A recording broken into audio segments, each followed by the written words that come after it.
18 horas. Notícias de Manaus, Amazonas, Brasil e do mundo. Agora na Mix. Legal, 6 horas 2 minutos em Manaus. Boa noite pra você em 100,7. Boa noite, equipe, 18 horas. Boa noite, Rádio Mix. Boa noite, Karime Leão.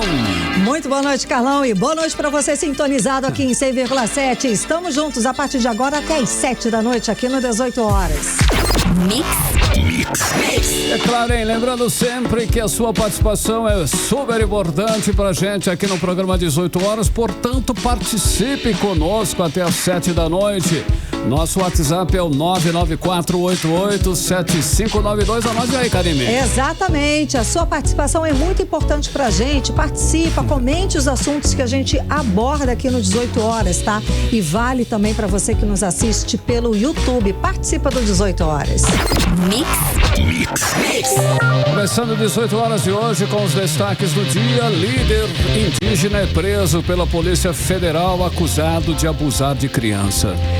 Triste realidade. No Brasil, apenas 10% dos casos de violência e abuso contra crianças são denunciados. A Secretaria de Saúde do Amazonas não se programa para o aumento dos casos de síndromes gripais. E por isso, pacientes esperam horas por um atendimento nas unidades superlotadas do governo do Amazonas. Legal, então é assim combinado. Esses destaques e outros, outras notícias, mais informação, você confere aqui no 18 horas. Vamos juntos com você nesta quarta-feira, 10 de janeiro de 2024. Boa noite, 18 horas no ar. 18 horas. Olha só, os crimes de abusos sexuais contra crianças e adolescentes estão apresentando índices assustadores aqui no Amazonas.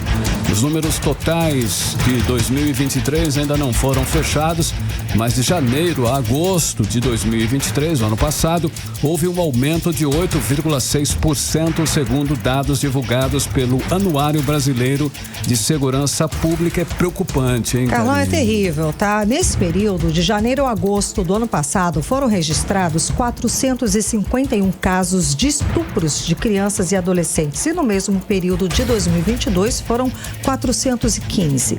E vale lembrar que em 2022, o Amazonas liderou o aumento de estupros no país, com crescimento de 37%, conforme dados divulgados também pelo Anuário Brasileiro de Segurança Pública. Karine, hoje a Polícia Federal prendeu o líder da aldeia indígena Maratuba, no município de Altazes, no interior do Amazonas. Ele é acusado de cometer abusos sexuais contra mulheres. Segundo a polícia, uma das vítimas é neta dele. Tinha 8 anos quando foi abusada. Carlão, e ontem policiais civis prenderam um homem de 34 anos acusado de estupro de 3 enteadas dele, com idades de 13, 14 e 17 anos. De acordo com a polícia, os abusos sexuais começaram em 2022. O repórter André Meirelles está acompanhando os casos e traz as atualizações agora pra gente. Muito boa noite, André. Então, no caso do cacique, ele teve a prisão temporária decretada por 30 dias, não foi? Boa noite. Olha, o líder indígena é um Tuxaua de 57 anos. Ele teve a prisão temporária de 30 dias decretada pela Justiça Federal. Karime e Carlão, boa noite para vocês. Boa. E boa noite a vocês que nos acompanham ao vivo aqui na 100.7. Olha, já a Polícia Federal informou que o homem é suspeito de abusar sexualmente pelo menos de 4 mulheres. Dessas 4 mulheres, uma era essa criança de apenas 8 anos de idade, que inclusive essa criança é a neta dele, suspeito, né? Então, segundo a polícia, o líder indígena de Altazes, que fica aqui no interior do Amazonas, ele foi preso aí durante a operação da Polícia Federal que ocorreu hoje, nesta quarta-feira. A polícia informou que as vítimas dos abusos haviam acabado de ter filhos e pediam favores para o Tuxaua aí, para que ele providenciasse a documentação dessas crianças, mas para que ele pudesse fazer isso, em troca ele pedia favores sexuais, né, de ter relações sexuais com essas mulheres. Após essa denúncia e essa investigação da polícia, inclusive da Polícia Federal, o investigado ele foi preso e agora ele pode responder por diversos crimes, né? E o total desses crimes aí que já foram apurados pode chegar a dar para ele 30 anos aí de prisão, né? Caso ele seja condenado, né? Outro caso também também que a gente traz aqui envolve abusos sexuais de crianças e adolescentes, é de um homem de 43 anos, como vocês falaram aqui no começo, né? Que ele foi preso aí, suspeito de estuprar as 3 enteadas, inclusive menores de idade, adolescentes ainda. Isso aconteceu aqui em Parintins, no interior do Amazonas. Segundo a polícia, os abusos sexuais começaram no ano de 2022.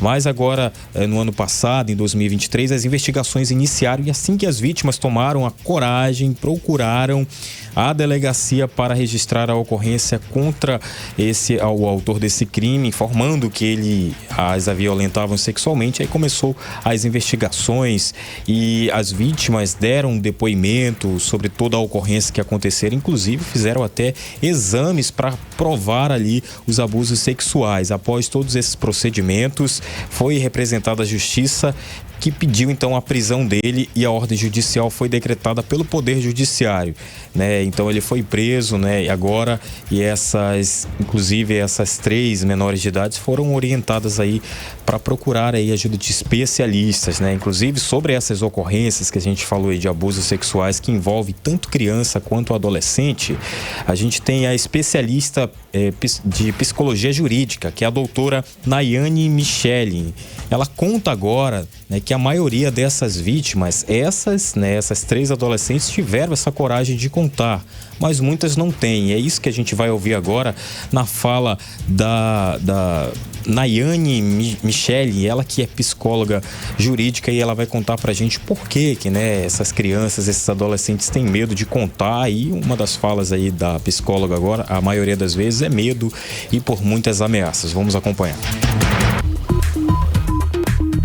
Crianças pequenas podem não entender o que está acontecendo. Elas podem acreditar quando o abusador diz para elas que aquilo é só uma brincadeirinha ou que é um carinho entre eles, um segredinho.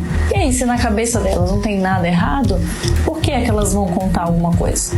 Outras crianças sentem vergonha ou sentem medo de apanhar do pai ou da mãe, medo de ninguém acreditar nelas quando elas contarem o que aconteceu. Outras sentem muito medo do abusador, porque muitos abusadores fazem ameaças. Se você contar para alguém, eu vou matar você, ou sua mãe, ou seu irmãozinho. Outra situação que faz com que crianças não contem é que muitas vítimas de abuso sexual carregam uma culpa. Elas se sentem culpadas por aquele abuso, mesmo que a culpa não tenha sido delas, porque não é. A culpa nunca é da vítima, mas muitas delas sentem isso sim. 18 horas. Então, Karime Carlão, a gente ouviu a fala da Nayane, né, a psicóloga Nayane Michelin. Inclusive, ela vai falar agora também pra gente a orientação do que fazer diante dessa situação assim que as vítimas derem sinais de que supostamente tenham sido abusadas sexualmente. Vamos conferir. Então, fique atento, converse com as suas crianças, mostre para elas que você sempre vai acreditar no que elas dizem. Fique atento com quem elas andam, onde elas estão, quem está com elas. Ensine as suas crianças a se protegerem, a protegerem o seu corpo e principalmente as suas partes íntimas. Para que as crianças estejam protegidas, elas precisam estar muito bem orientadas e informadas. 18 horas. Então a gente agradece a participação aí da psicóloga Nayane Michelin.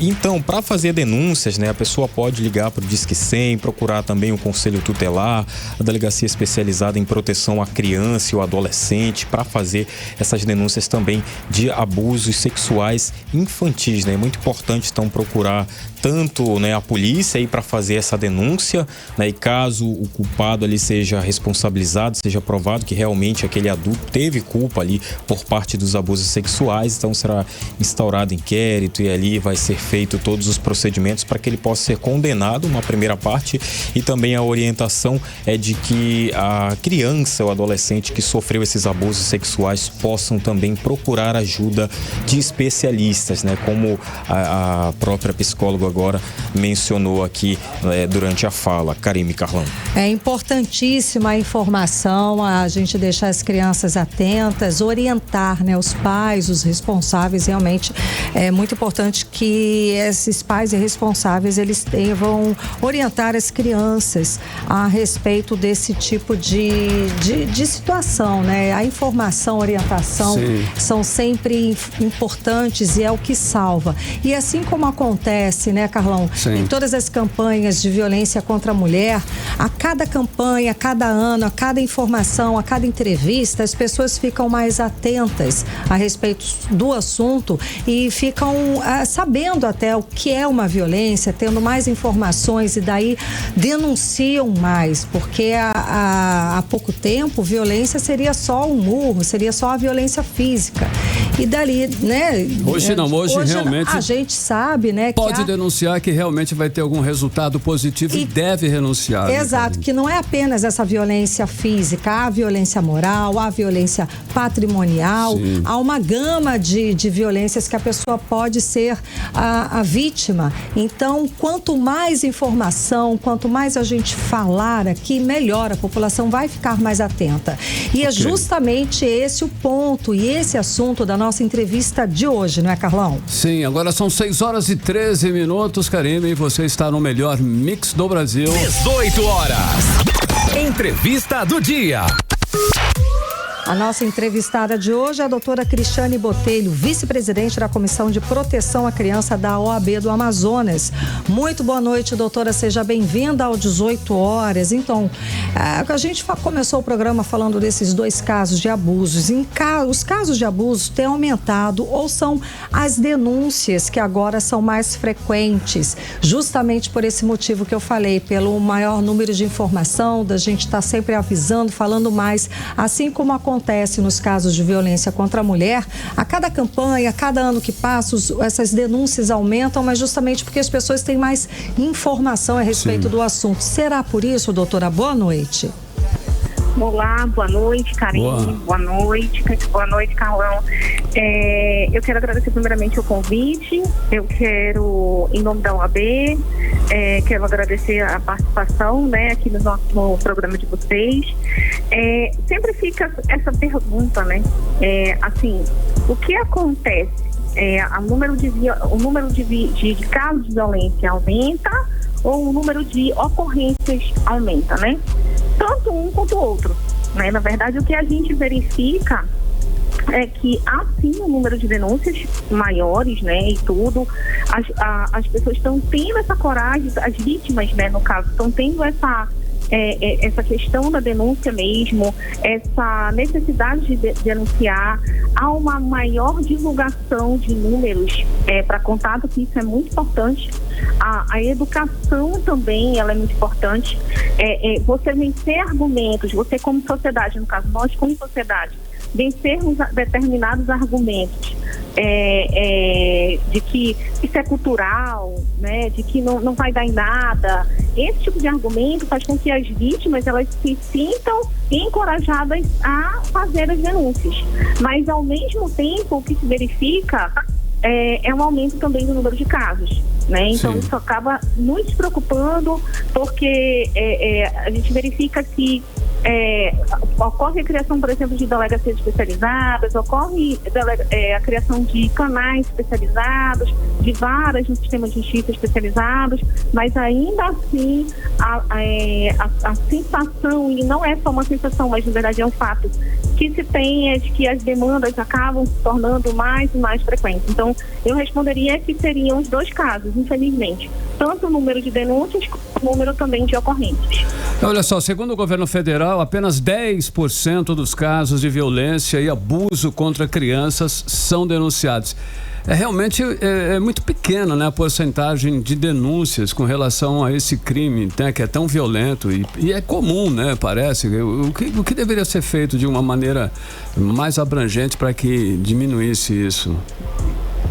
Isso. A gente tem uma situação um pouco complexa, porque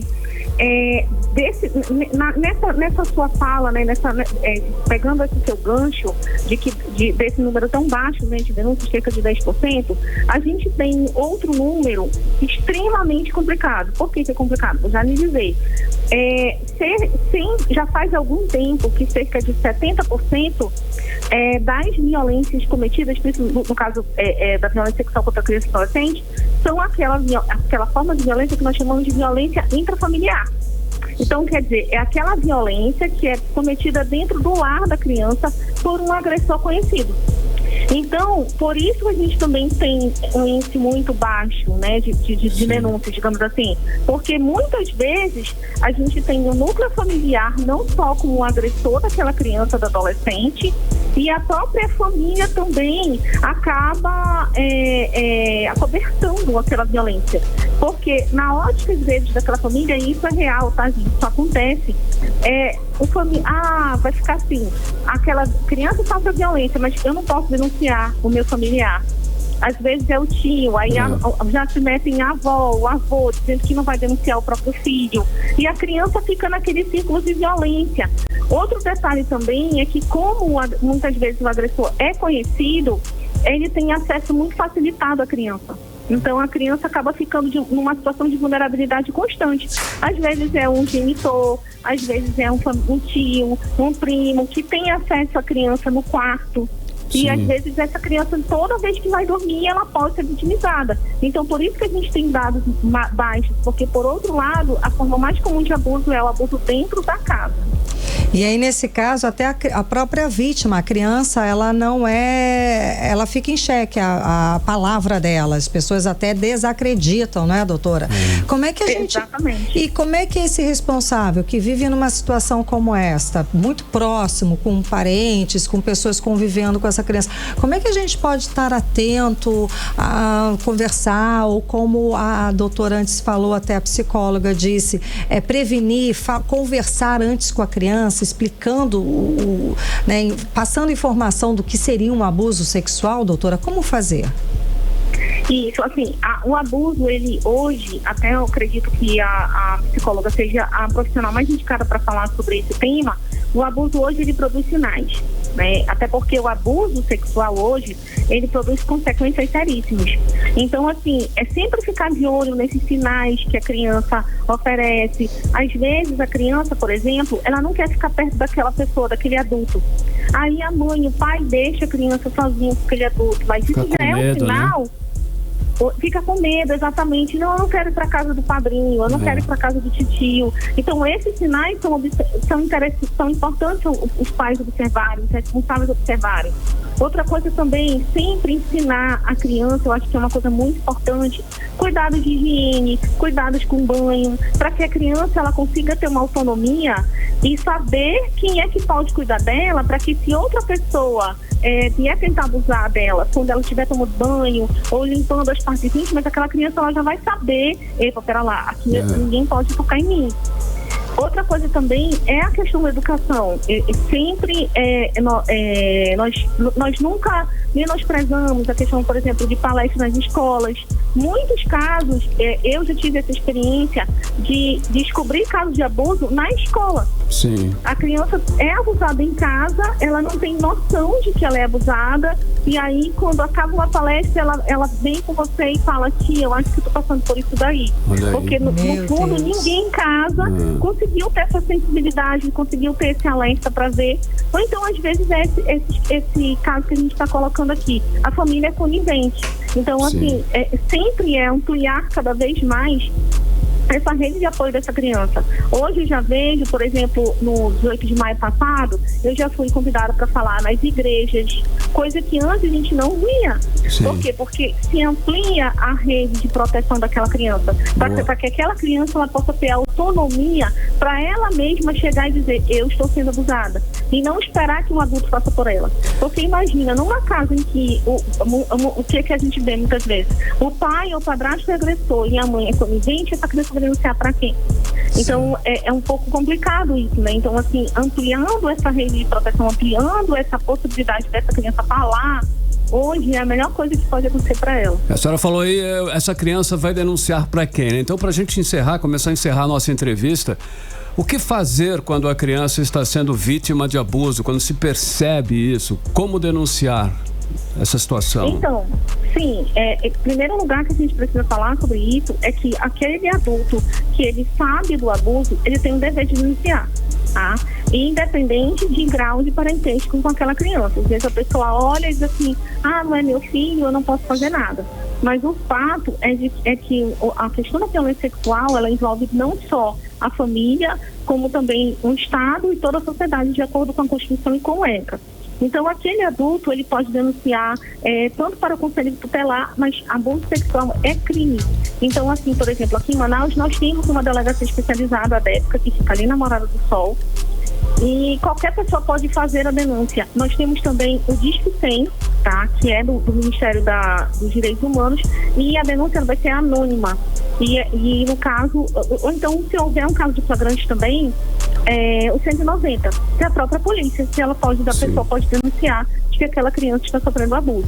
E aí, a partir daí, vai ser verificado, a delegacia vai verificar as condições mesmo, né, as informações, fazer as investigações devidas, e aí, se for o caso, pode fazer o seguinte, retirar aquela criança de perto do agressor, encaminhando para um outro familiar, ou caso não haja um outro familiar, essa criança vai ser encaminhada para uma instituição de acolhimento.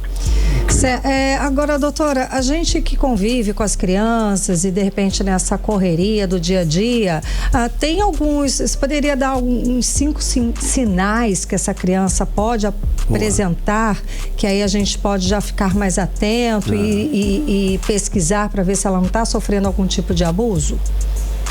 Então, os sinais, eles são super variados, tá? Super variados, mas a gente pode ter desde perda de apetite, baixa de rendimento escolar, como eu falei, a insegurança, né, diante do agressor, seja ele um familiar, seja ele alguém mais velho, ela pode ter insegurança de ficar diante dessa pessoa, e vai até também automutilação, desânimo, depressão, perda de cabelo. Todos esses sintomas podem sim indicar uma relação com abuso. Vergonha das partes íntimas, desenhos, sempre atenção aos desenhos.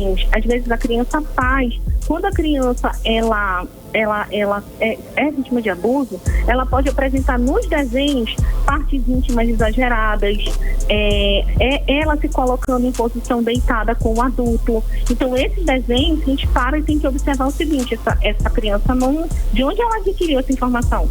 De onde ela tirou essa imagem? Então, ficar de olho, porque esses desenhos podem reproduzir muita coisa. Então, esses sinais são importantes observar.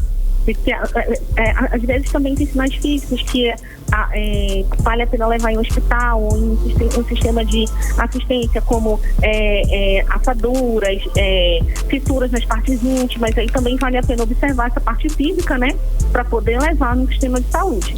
Tá, ok. Qualquer dúvida, diz que 100 para tirar dúvidas e também para denunciar, não é isso? Isso, é anônimo, é importante falar, porque às vezes a pessoa olha, não vou me meter, mas é anônimo, não vai ser exposto quem denunciou. Tá ótimo, muitíssimo obrigada pela sua participação conversando com a gente hoje aqui no 18 horas. Boa noite. Boa noite. Boa noite, obrigada a vocês. A gente que agradece, conversamos com a doutora Cristiane Botelho, vice-presidente da Comissão de Proteção à Criança da OAB Amazonas. Agora 6h25, você no melhor Mix do Brasil. 18 horas.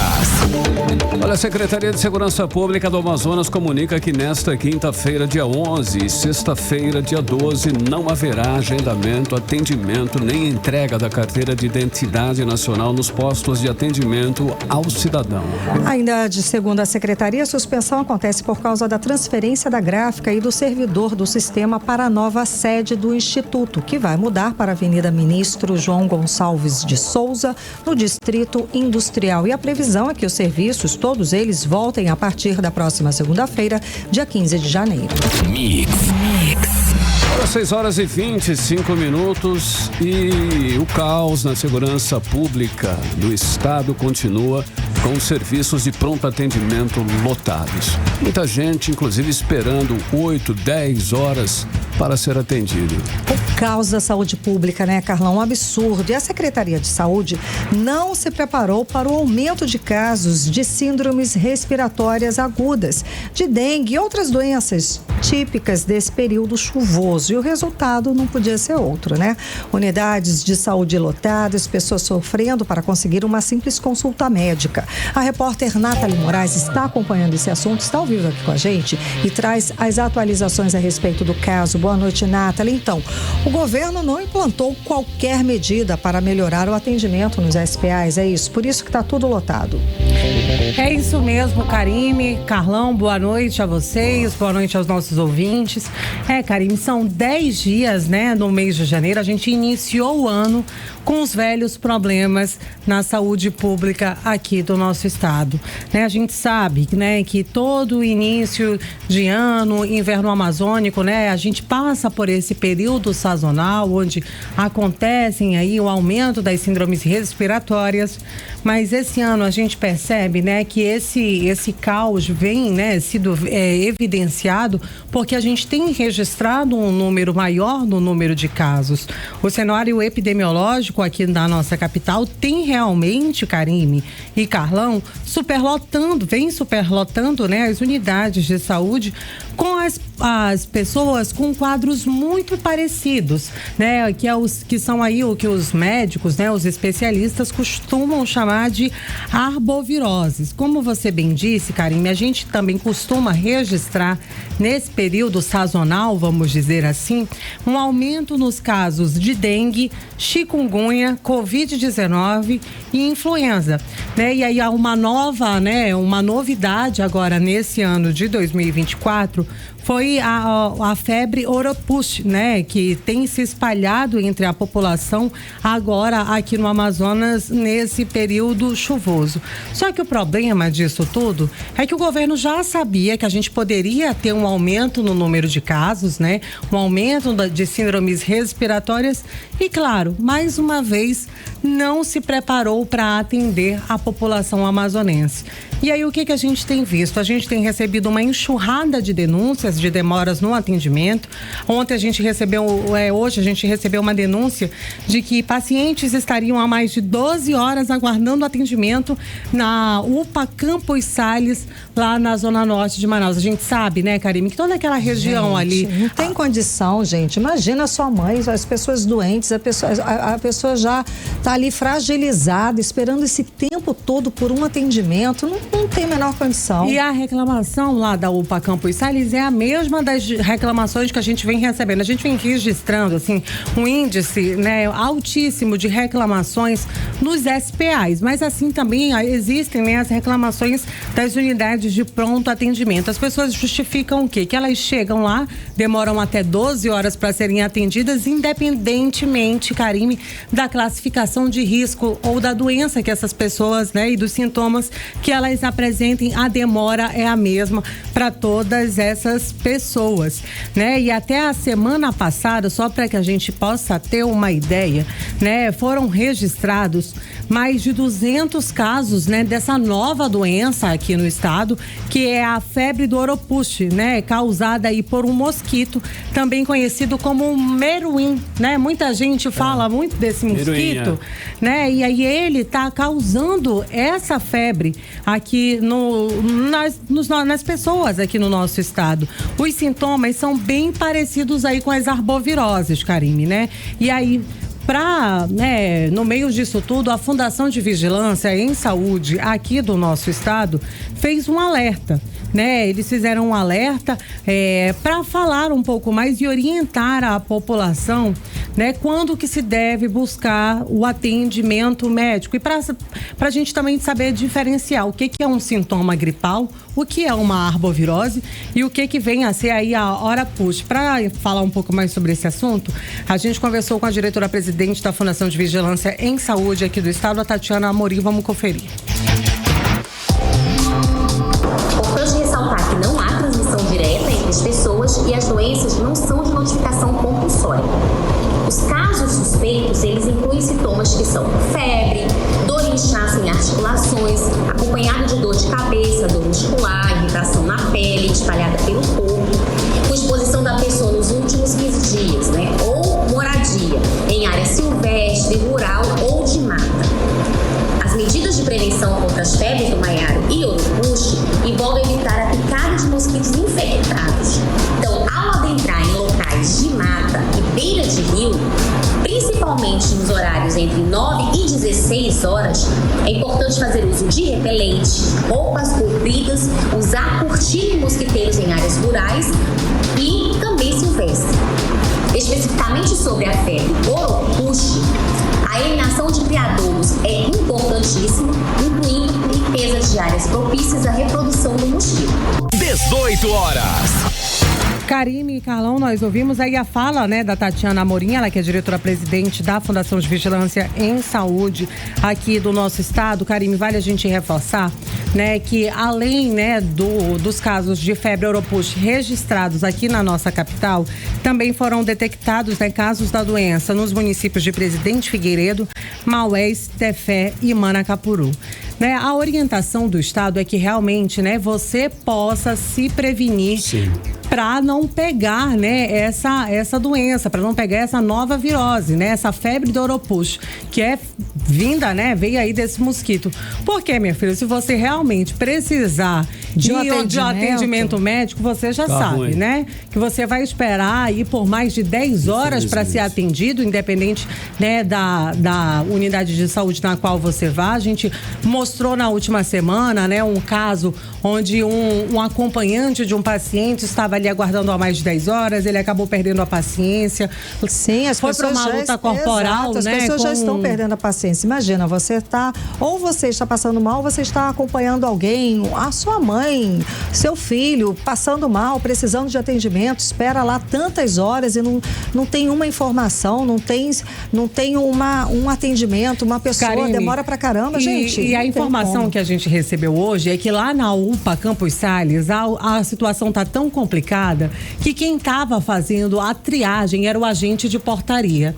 A unidade estava tão lotada, estava tão superlotada que eles não conseguiam mais abrigar novos pacientes. E aí, dependendo do sintoma no qual você estava apresentando, o agente de portaria liberava a sua entrada ou não. Meu Deus do céu, gente, isso é absurdo, é tratar a população como lixo, com o maior desrespeito. Todo valor para esse senhor, esse agente de portaria que foi ajudar nesta situação, já que o governo do estado não consegue manter aí uma estrutura mínima, nem para fazer uma triagem, gente. Isso é um absurdo. De novo, né, Carlão? Cadê os tais 5 bilhões de reais que o governo do estado diz que investiu saúde? Diz que investiu na saúde pública do estado. E aí, cadê? E aí, não se programou? É lógico, todo mundo sabe que nesse período existe o aumento de síndromes gripais por causa do verão amazônico com muita chuva. Gente, para! Que absurdo é esse? Como é que não se planeja? Como é que não tem ali na ponta? Como é que não aumenta o número de profissionais para atender a população? Como é que chega nesse ponto de pedir a ajuda do agente de portaria para fazer uma triagem num estado rico? Isso é absurdo, isso é o fim, não é, Carlão? É um caos aí, essa situação realmente é extremamente delicada. Nathalie, hoje inclusive teve protesto dos profissionais de saúde que estão com salários atrasados. Protesto, é isso? Pois é, Carlão, essa daí também já é uma velha novela, né? Vamos dizer, mais um capítulo, né, do caos na saúde pública aqui do nosso estado, né? E esses profissionais já estão cansados de reclamar e não serem ouvidos. Só que agora eles resolveram o quê, Karime? Levar, né, essas denúncias, essas reclamações até a sede da Polícia Federal, né? Eles foram centenas de manifestantes que na manhã de hoje fizeram aí uma manifestação em frente à sede da Superintendência da Polícia Federal aqui no Amazonas, né? Mobilizando, reivindicando os seus salários atrasados, né? E eles faziam, né, ali a todo momento realmente um apelo à Polícia Federal que ela comece, né, que os responsáveis iniciem uma investigação para saber onde é que foi parar esses mais de 5 bilhões aí que foram destinados à Secretaria Estadual de Saúde, já que não foi parar dentro das unidades de saúde e nem no bolso desses trabalhadores, né, que antes, né, no período da pandemia eram chamados de heróis da saúde e hoje muitos deles estão aí de 4 a 11 meses sem receber os seus salários, Karime, né? Eu separei um vídeo para mostrar para você, né, para você ouvinte poder acompanhar de mais ou menos como é que foi essa movimentação lá em frente à sede da Polícia Federal, na Zona Oeste aqui da nossa capital. E quem falou com a gente foi o Denison Vilar, ele que é enfermeiro do SAMU e líder do movimento Todos pela Saúde. Vamos conferir. Estamos Estamos aqui à frente da Superintendência da Polícia Federal para pedir investigação na saúde pública do estado do Amazonas, tendo em vista que mais de 16 empresas deixaram de receber, consequentemente trabalhadores ficaram sem seus salários, Natal e Ano Novo. Precisamos saber para onde está indo os recursos do Ministério da Saúde, dos profissionais da enfermagem, do piso salarial da enfermagem. 18 horas. Karime e Carlão, nós ouvimos aí a fala, né, do Denilson Vilar, ele que é líder do movimento Todos pela Saúde e enfermeiro do SAMU. Só para encerrar, Karime, mais de 15 empresas que prestam serviço à Secretaria Estadual de Saúde aqui no Amazonas permanecem sem receber nenhum centavo desde o ano de 2023. Karime e Carlão. Obrigada pelas infos. É absurdo, criminoso, porque lá na ponta tá a gente, tá a população, tá o cidadão esperando por um atendimento de saúde digno, já que paga imposto, e paga não é barato não. 5 bilhões de reais, e cadê? Que não paga a equipe médica, que não paga aos profissionais de saúde, tá dando calote há meses, há anos, tá aí. Entramos em janeiro com a mesma situação e o calote tá aí, e as pessoas estão pedindo, pelo amor de Deus, para a Polícia Federal para investigar o governo do estado. Para 6h37, você no melhor Mix do Brasil. 18 horas.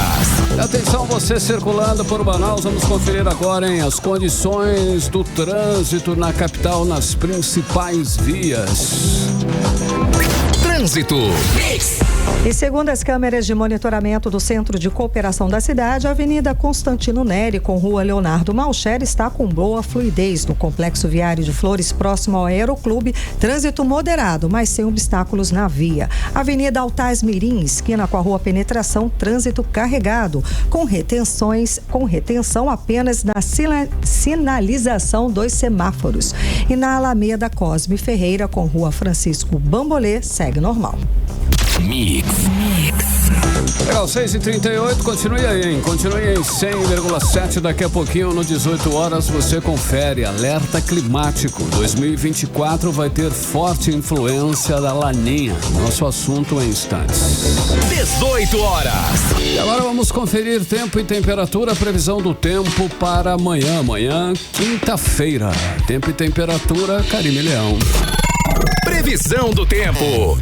Segundo informações do Clima Tempo, para amanhã a previsão é de sol e aumento de nuvens de manhã com pancadas de chuva à tarde e à noite. A mínima prevista de 25 graus, a máxima não deve passar dos 31 graus. As chances de chuva são de 90%, a umidade relativa do ar fica entre 62% e 97%. Mix. Olha, o Rio Negro subiu mais 10 centímetros de ontem para hoje, elevando o nível do rio no Porto de Manaus para 19 metros e 78 centímetros acima do nível do mar. Mix.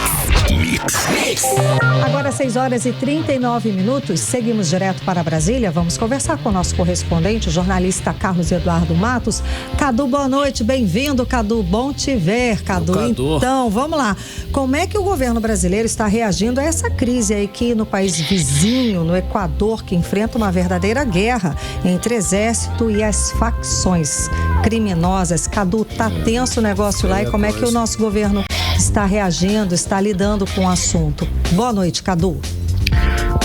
Está tenso por lá, mas está tranquilo por aqui. Pelo menos essa é a sensação que a gente vê com o governo. Boa noite, Karime, querida. Boa noite, Carlão. Boa noite, ouvintes do programa 18 horas.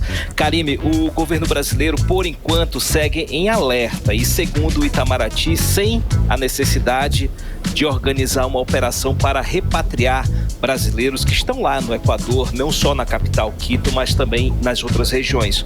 O motivo dessa calmaria, digamos assim, por parte do governo federal, é que apesar do decreto presidencial de conflito armado interno, que colocou as Forças Armadas nas ruas do Equador, as fronteiras ainda estão abertas e os brasileiros estão conseguindo deixar o país.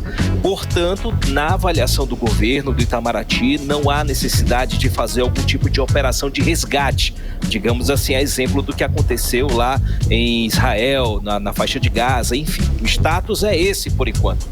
Mas, a depender da evolução desse conflito, o quadro pode mudar. Foi essa, pelo menos, a orientação do Itamaraty. E hoje à tarde, Karime e Carlão, a Embaixada do Brasil no Equador confirmou que um brasileiro foi sequestrado em Guayaquil. A imprensa já noticiou isso bastante, a embaixada que confirmou oficialmente, né? Esse sequestro foi feito por uma das organizações criminosas lá do Equador. O brasileiro se chama Tiago Alan de Freitas. Ele estava a caminho de uma concessionária de veículos quando ele foi pego de surpresa pelos bandidos, né? O filho dele recebeu um vídeo do pai de olhos vendados pedindo dinheiro para pagar o resgate, e o filho fez um apelo nas redes sociais dizendo que a família já passou dinheiro, só que os sequestradores querem mais dinheiro, ainda mais dinheiro, né? Então a embaixada do Brasil no Equador disse que Tiago não tem envolvimento com crime organizado e que está acompanhando de perto essa situação. Por enquanto, Karime, o governo brasileiro atua nesse campo diplomático muito morno, né? Hoje o presidente Lula se reuniu com o chanceler Mauro Vieira, também com o assessor de assuntos internacionais, o Celso Amorim, e ficou decidido que o Brasil vai se juntar a outros países latinos para elaborar uma carta de repúdio aos ataques do narcotráfico e também de apoio ao povo equatoriano. Pode ver que da parte do Brasil tá tudo muito assim, né? Ainda águas tranquilas, né? Apesar do sequestro, né? Isso vem deixando as lideranças políticas preocupadas. O senador Renan Calheiros, por exemplo, ele que é presidente da Comissão de Relações Exteriores do Senado, ele se pronunciou nas redes sociais, disse que o Brasil precisa acompanhar a situação no Equador bem mais de perto e preparar uma operação de repatriação. Ou seja, o posicionamento dele contraria o posicionamento do Itamaraty. Então a situação do Equador é muito grave, né, Karime e Carlão? É uma crise econômica e social que desencadeou em uma crise de segurança pública, que nem a privatização da segurança pública inibiu o avanço do narcotráfico e também das milícias. Até agora já são 10 mortos e mais de 70 pessoas presas, né? Claro que politicamente esse debate repercute bastante aqui no Brasil, nas redes sociais principalmente. A esquerda, de um lado, diz que o Equador é exemplo de que privatizar setores essenciais como a segurança não é uma solução eficaz. E a direita defende que se não fosse a privatização da segurança, o Equador estaria numa situação ainda pior. Inclusive é uma novidade, né? A segurança pública ter sido privatizada, né? E o atual presidente é de direita, ele é empresário, ele é filho de empresários, é um homem bastante rico. Então a direita assumiu o poder e uma das primeiras medidas no Equador para diminuir a crise da segurança que já existia era privatizar a segurança. Colocaram agentes privados nas ruas para assumir função de policiais. E aí desencadeou também essa crise política, não deu certo a estratégia. Apesar da privatização, o crime organizado prevaleceu. Enfim, é mais um debate interminável, né, Karine? Para a Amazônia, essa crise, essa guerra civil vivida no Equador mostra o poderio das organizações criminosas que atuam no narcotráfico na Amazônia. O Equador está aqui pertinho. Se as nossas forças armadas não ficarem atentas ao sequestro da Amazônia, aí sim a gente vai perder a nossa soberania para o crime organizado. Será que já não perdeu, hein, Cadu? Eu já coloco em dúvida. Eu nem sei se temos mais essa soberania, para falar a verdade. Eu tô que nem o Itamaraty, eu tô bem morno. Você aqui, tá diplomático. Naquela região ali é complicado. Mesmo. Exatamente. Cadu, olha só, hoje foram publicados os editais do concurso público nacional unificado, que é apelidado aí de Enem dos concursos, oferecendo mais de 6 mil vagas no funcionalismo público. Tem detalhes desse concurso aí? Esse edital Enem, né? publicado... Edital publicado agorinha, Carlão Parente. Tá quentinho. Tá quentinho. Olha, o concurso unificado. Tava todo mundo esperando esse edital. Ontem o governo disse, vai sair amanhã. Aí todo mundo ficou aguardando e saiu agora, 18 horas, horário de Brasília. Esse concurso unificado, ele vai ser organizado pela Sesgran Rio, que é aí que vai preencher 6.640 cargos em 21 órgãos públicos do Poder Executivo, que são ministérios, autarquias, órgãos do segundo e terceiro escalão do governo federal, enfim, essas vagas são para nível superior, nível médio e nível técnico. E segundo o edital, que saiu há pouco, como eu falei, as inscrições podem ser feitas na plataforma gov.br. até o dia 9 de fevereiro. O valor da inscrição varia entre R$ 60 e R$ 90, tá bom? A prova acontece no dia 5 de maio. O Concurso Nacional Unificado, CNU, como é que é o chamado, né? Ele é um certame com prova única, Carlão, que vai ser aplicada no mesmo dia para todos os cargos. A distribuição das vagas, dos cargos, dos órgãos estão divididos em blocos temáticos. Então, o candidato ou a candidata vão precisar ler o edital e seguir alguns passos importantes, porque esse concurso unificado, ele é diferente dos outros concursos. A metodologia é diferente, tá? Então, tem que seguir alguns passos. Por exemplo, o primeiro passo é escolher o bloco temático, que é a área de conhecimento, engenharia, arquitetura, enfim. O segundo passo é escolher o cargo.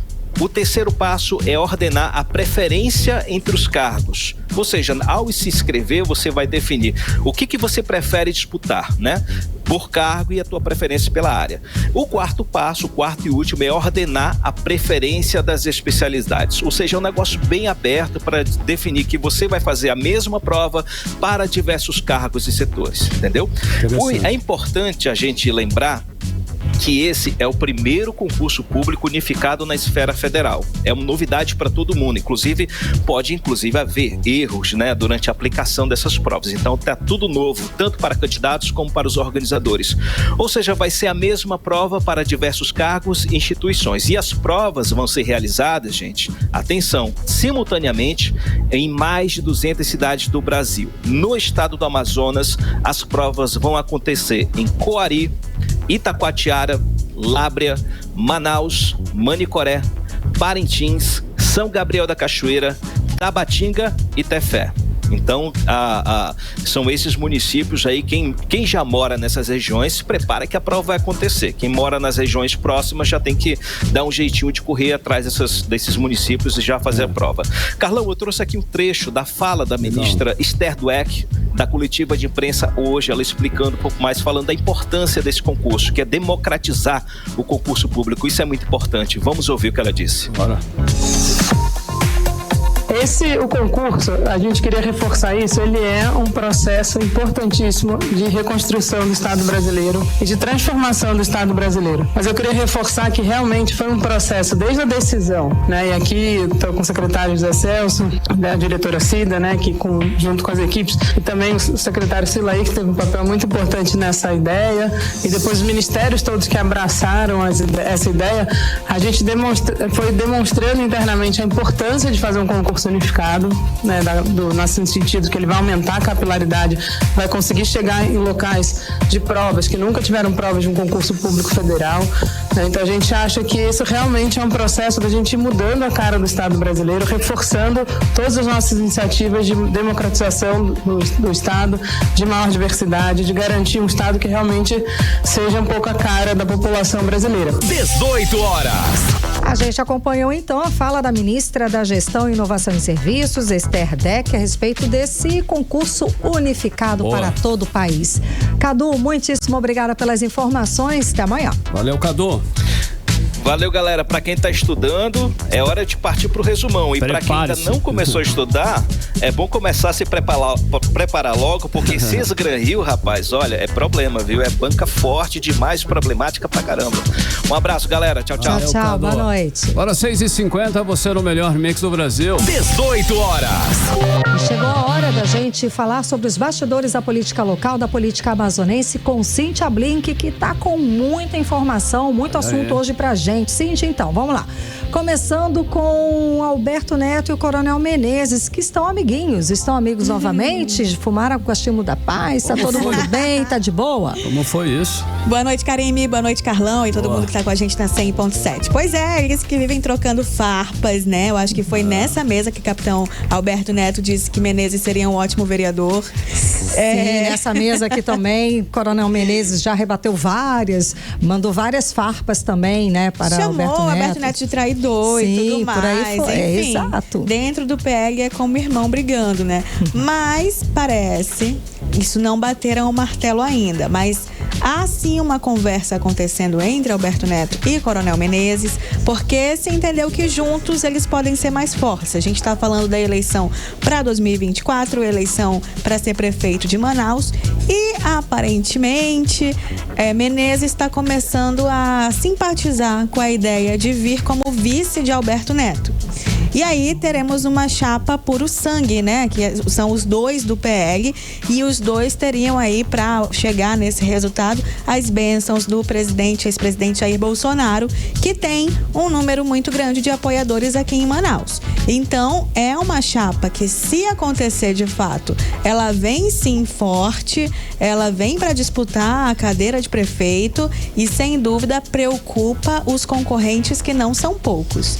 Então, ainda não bateram o martelo, como eu disse, só para reforçar, mas há uma conversa acontecendo entre Alberto Neto e Coronel Menezes, quem diria, né? Enfim, uma eleição. Quem diria, né? É interessante. Uma eleição tão próxima, e eles juntos devem ter feito o cálculo que saem aí mais fortes. Chegou a essa possibilidade, ela é mais concreta hoje. Então, é continuar acompanhando para ver. Fui perguntar a Coronel Menezes, ele hoje não quis me responder, viu? Cíntia, é o que a gente sempre fala, nada está definido, nada está fechado, tudo pode mudar, né? Alberto Neto não, Alberto Neto já tem falado que sim, há uma conversa com Menezes e tal. Só que assim, para Menezes aceitar ser vice, para ele é um pouquinho uma perda, né? A gente sente assim que ele queria ser ele o candidato, mas as conversas internas ali devem levar a esse resultado. E vamos lembrar que o Coronel Menezes nunca saiu do PL. Teve lá toda aquela movimentação que ele poderia sair, mas a justiça não tirou. Então ele sempre esteve no PL e continua. Uma chapa aí que vai ter dinheiro e tempo de TV, sim, né, tempo de TV, dinheiro, apoio de Bolsonaro, que tem uma boa entrada em Manaus. A gente está falando só de Manaus, né? A eleição é para cá. Então, é uma chapa que, se rolar, vai dar um trabalhinho. Já deve ter gente preocupada aí. Cíntia, enquanto tudo isso está acontecendo aqui no Amazonas, o governador Wilson Lima está na China, não é isso? Um pouquinho longe, né? Ele está longe, hein? Está do outro lado do mundo. Vai ficar lá até quando? E o que ele está fazendo lá de repente, assim, não sei. Ele foi lá porque ele está cumprindo a agenda na China para conseguir investimentos de origem asiática aqui para a Zona Franca de Manaus, que na verdade já existe essa relação muito forte, mas ele quer buscar mais investimentos para cá. A previsão é que ele retorne dia 12, agora sexta-feira, e é quando Roberto Cidade, que tem aproveitado um bocado essa posição de governador em exercício, uma agenda intensa e uma agenda muito bem divulgada, não à toa, porque estamos em 2024, ano eleitoral, e Cidade quer sim ser prefeito de Manaus também, e não tem como não ficar de olho nesse tipo de movimentação quando a gente está falando aqui de bastidores da política. Mas o Wilson Lima está na China atrás de negócios para o polo industrial de Manaus, que a gente firme aí mais parcerias com a China, que hoje as empresas chinesas já somam 9, e isso significa mais de 5.000 empregos aqui em Manaus. Enfim, o polo industrial de Manaus é o nosso principal modelo de negócio, principal modelo econômico, e o governador foi lá para buscar ampliar as oportunidades que existem aqui. Karime, Carlão. Cíntia, vem cá. O Amazonas recebeu mais de 11 bilhões de reais em verbas federais. Dinheiro federal que veio aqui pro Amazonas. Pergunta, para onde é que foi esse dinheiro? A gente sabe, tem aí uma fiscalização, tem aí ali as notas pra gente ver, pra gente acompanhar onde é que foi, em que foi aplicado, né? Cadê, né, Carlão? Cadê esse dinheiro? Pra onde é que foi? Então, o governo federal repassou 11,6 bilhões para prefeituras e para o governo do Amazonas. Há uma plataforma online que é o Comunica BR, que foi lançado agora no governo Lula com o objetivo de dar maior transparência, justamente, Karime, para responder a essa pergunta de para onde foi o dinheiro, porque a gente sempre ouve falar um bocado, né, de houve um repasse. O próprio Fundeb tem sido muito questionado pelos professores, tanto da prefeitura quanto do estado, nesses tempos de, para onde foi o dinheiro? Então, há essa nova plataforma Comunica BR que a gente pode verificar. foram destinados 6 bilhões diretamente para prefeituras e prefeituras dos municípios, enfim, do estado do Amazonas, e 5,7 diretamente para o estado. Informações sobre execução de ações tem em diversas áreas: cultura, educação, emprego, esporte. Aí a gente realmente tem que entrar na plataforma para saber exatamente para onde foi. Foi também na gestão PT que o Portal da Transparência nasceu, tá? 2012. Então é bacana que a gente tenha esse tipo de informação. Aliás, muitas matérias que eu faço são com base na transparência. Acho que vou dar uma boa estudada nesse Comunica BR para ver o que eu encontro também. Por falar nisso, exatamente, de transparência, dei uma olhada na transparência, a equipe do Manaus 360 foi lá olhar e nós vimos um gasto curioso, digamos assim, na saúde, que é uma empresa de material escolar está fornecendo o serviço de enfermeiros e técnicos de enfermagem. Até aí, pode-se dizer, ok, tudo bem, porque apesar da principal atividade dessa empresa ser ligada a material escolar, dentro do KENAI, que assim são mais de 80, ela tem a possibilidade ali de serviço de enfermagem. Ela faz de tudo, sabe? Ela é aquela empresa que faz obra, fala de material de construção, faz evento. Igual aquela empresa de vinho que também vendeu ventiladores pulmonares, né? Exatamente. Certo. Quando a empresa tem assim páginas e páginas de atividade, eu sempre vou dar uma olhada melhor e encontrei que ela foi paga com verba indenizatória. Aí que mora o problema, porque verba indenizatória é ilegal, apesar de ser absolutamente comum na Secretaria de Saúde do Estado. E a gente está falando de praticamente 14 milhões pagos, porque ainda tem o que foi liquidado, o que foi empenhado, que ainda vai chegar na mão dessa empresa. Por que verba indenizatória é ilegal? Porque é assim, você, Karime, presta um serviço aí para o Estado e aí você, depois que presta esse serviço, cobra o que você quiser. E ele tem que pagar. E não precisa comprovar que eu prestei esse serviço, não é isso? Não precisa, você não. Esse processo todo nem para transparência vai. Meu Deus. A desculpa da Secretaria de Saúde para fazer essas coisas é: gente, nós tratamos de assuntos urgentes. A gente não tem tempo para passar por uma licitação certinho porque é muito tempo. Só que as coisas que são compradas, elas não são urgentes. Contratação de enfermeiro, contratação de técnico de enfermagem e uma série de outros produtos e serviços são totalmente planejáveis. Portanto, não se faz esse gasto de 14 milhões, essa contratação do jeito que a lei manda, porque não quer. Só por isso. Não tem qualquer outra desculpa que dê certo aqui. Essa não cola nem porque tá colando com cola branca de material escolar, entendeu? Qual o montante aí? 14 milhões. Dá 13.900, mas... Tá, 14 milhões. E lá na ponta, o agente de portaria é que tá fazendo a triagem de quem tá procurando a unidade de saúde. Foi a informação que a Nathalie trouxe pra gente aqui. Nossa Senhora. Carlão. Muitos milhões. Vamos lá. Carlão, a gente tem participação, beleza, então, né? Obrigada. Eu sei que você vai falar mais, que você vai apurar mais e vai trazer mais informações pra gente amanhã. Até amanhã. Obrigada, Cintia Blink. Mix. Olha, fechando o programa com a participação do ouvinte, hein? Lá do Santa Etelvina. Vamos conferir. Fala, Mix, Jobs aqui do Santa Etelvina, um abração aí bem forte pro Carlão, um beijão bem forte pra Karine. Então, pelo amor de Deus, governador, chama mais efetivo aí pra segurança pública, governador, pelo amor de Deus, governador. Nossa cidade tá muito perigosa.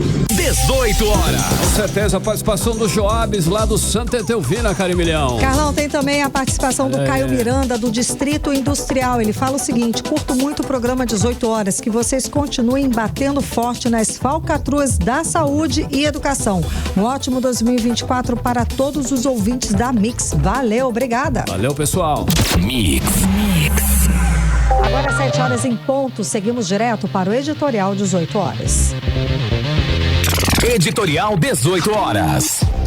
O Brasil registra por dia mais de 80 casos de abusos sexuais contra crianças e adolescentes. No Amazonas, os números de 2023 ainda não foram fechados, mas só no período de janeiro a agosto, portanto, em apenas 8 meses, foram 451 casos, um aumento de 8,6% em relação a igual período de 2022. É uma escalada de violência contra crianças e adolescentes que deveria exigir uma ação mais firme e enérgica das nossas autoridades, sem dúvida nenhuma. É certo que as denúncias aumentaram e mais pessoas estão sendo presas por este tipo de crime, mas os casos denunciados representam apenas uma pequena parcela dos casos reais. Essa é uma real situação. É preciso mais campanhas de confraternização para estimular que as vítimas de abusos se libertem do medo e denunciem os abusadores. Existem vários canais para as denúncias e um deles é o Disque 100. Outra forma é procurar um conselho tutelar, mas nem todas as vítimas têm noção de que estão sendo abusadas e que isso é um crime hediondo. Por isso, quanto maior for a exposição desses casos, quanto maior for a repreensão, menos abusadores teremos na sociedade. As nossas crianças e adolescentes merecem um presente e um futuro dignos. 18 horas. 7-2, Karime, boa noite. Boa noite, um beijo, até amanhã. Você ouviu 18 horas. As notícias do Brasil e do mundo. De volta amanhã.